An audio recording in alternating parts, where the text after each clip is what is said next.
Hello friends, welcome to વિશારદ. મિત્રો, આજે આપણે જૂન 2024માં લેવાયેલ UGC net computer science paper અંતર્ગત પૂછાયેલા એક મહત્વના પ્રશ્નની ચર્ચા કરીએ. પ્રશ્ન છે, which of the following genetic algorithm operation is computationally most expensive?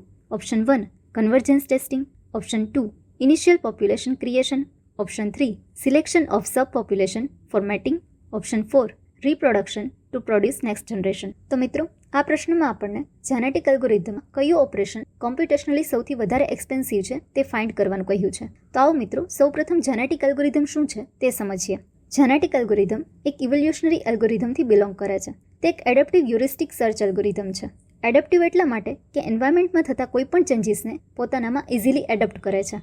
Genetic algorithm real biology system પર વર્ક કરે છે, એટલે કે તેમાં study of genes, study of chromosomes વગેરે કરવામાં આવે છે. જેવી રીતે કોઈ પેરેન્ટ ચાઇલ્ડને બર્થ આપે છે અને પેરેન્ટના જીન્સ ચાઇલ્ડમાં કેરી ફોરવર્ડ થાય છે, એટલે કે નેક્સ્ટ જનરેશનને મળે છે, અને સેમ એવી રીતે next to next generation carry forward થાય છે. તો સેમ આ પ્રોસેસને આર્ટિફિશિયલ ઇન્ટેલિજન્સી અને મશીન લર્નિંગમાં યુઝ કરવામાં આવે છે. મિત્રો, જેનેટિક એલ્ગોરિધમમાં આપણને બે ટર્મ જોવા મળે છે, પોપ્યુલેશન અને ઇન્ડિવિજ્યુઅલ્સ.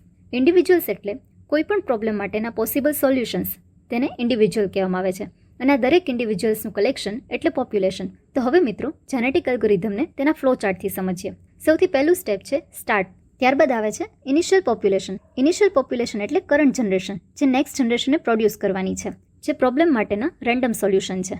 ત્યારબાદ આવે છે કન્વર્જન્સ ટેસ્ટ. કન્વર્જન્સ ટેસ્ટ એટલે ડિસાઇડિંગ કન્ડિશન, અધરવાઇઝ તેને ટર્મિનેશન કન્ડિશન તરીકે પણ ઓળખવામાં આવે છે. જો મિત્રો અહીં ઓપ્ટિમલ સોલ્યુશન મળી જાય છે તો આખી પ્રોસેસ સ્ટોપ થઈ જશે, પણ જો નથી મળતું તો તે ઓપ્ટિમલ સોલ્યુશન ફાઇન્ડ કરવા માટે આગળના સ્ટેપ પર જાય છે, જેમાં આવે છે સિલેક્શન. સિલેક્શન એટલે ઇનિશિયલ પોપ્યુલેશનમાંથી ઇન્ડિવિજ્યુઅલ્સને સિલેક્ટ કરે છે, જેમાં સૌથી પહેલું ઇન્ડિવિજ્યુઅલની ફિટનેસ ફાઇન્ડ કરવામાં આવે છે, અને ફિટનેસ ફાઇન્ડ થઈ ગયા પછી સિલેક્શન ફેઝ આવે છે, એટલે કે જેનો ફિટનેસ સ્કોર સૌથી વધારે હાઈ છે તેવા ઇન્ડિવિજ્યુઅલ્સને સિલેક્ટ કરવામાં આવે છે. ત્યારબાદ આવે છે રિપ્રોડક્શન. રિપ્રોડક્શનમાં બે સ્ટેપ છે, ક્રોસઓવર અને મ્યુટેશન.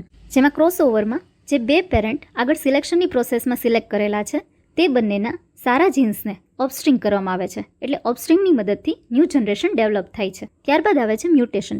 મ્યુટેશનમાં ઓફસ્પ્રિંગમાં રેન્ડમ જીન્સને એડ કરવામાં આવે છે, જેથી પોપ્યુલેશનની ડાયવર્સિટીને મેન્ટેન કરી શકાય. તો હવે આ નેક્સ્ટ જનરેશનને ફરીથી કન્વર્જન્સ ટેસ્ટ માટે મોકલવામાં આવે છે. જો કન્વર્જન્સ ટેસ્ટ પાસ થઈ જાય છે તો ઓપ્ટિમલ સોલ્યુશન મળી ગયું છે, અધરવાઇઝ ફરીથી સેમ પ્રોસેસમાંથી પસાર થાય છે. અને આ રીતે મિત્રો, જ્યાં સુધી ઓપ્ટિમલ સોલ્યુશન નથી મળતું ત્યાં સુધી નેક્સ્ટ જનરેશનની ઇટિરેશન પ્રોસેસ ચાલતી રહે છે. તો આ રીતે મિત્રો, જેનેટિક એલ્ગોરિધમની મદદથી best possible optimal solution find કરી શકાય છે. તો ફરીથી મિત્રો, આપણો પ્રશ્ન જોઈએ, which of the following genetic algorithm operation is computationally most expensive? તો ફ્લો ચાર્ટને સમજ્યા પછી તમે ઇઝીલી કહી શકો છો કે આખી પ્રોસેસમાં જે રિપ્રોડક્શન સિસ્ટમ છે તે કોમ્પ્યુટેશનલી મોસ્ટ એક્સપેન્સિવ છે. એટલે આપણો સાચો જવાબ આવે છે option 4 reproduction to produce next generation. તો મિત્રો, કેવો લાગ્યો આ વિડીયો કમેન્ટ કરીને જરૂરથી જણાવજો. જો મિત્રો તમને આ શ્રેણી પસંદ આવતી હોય તો વિડીયોને લાઇક કરો, શેર કરો અને સબસ્ક્રાઇબ કરો Visharad YouTube channel. Join Visharad to be Visharad. Thank you very much.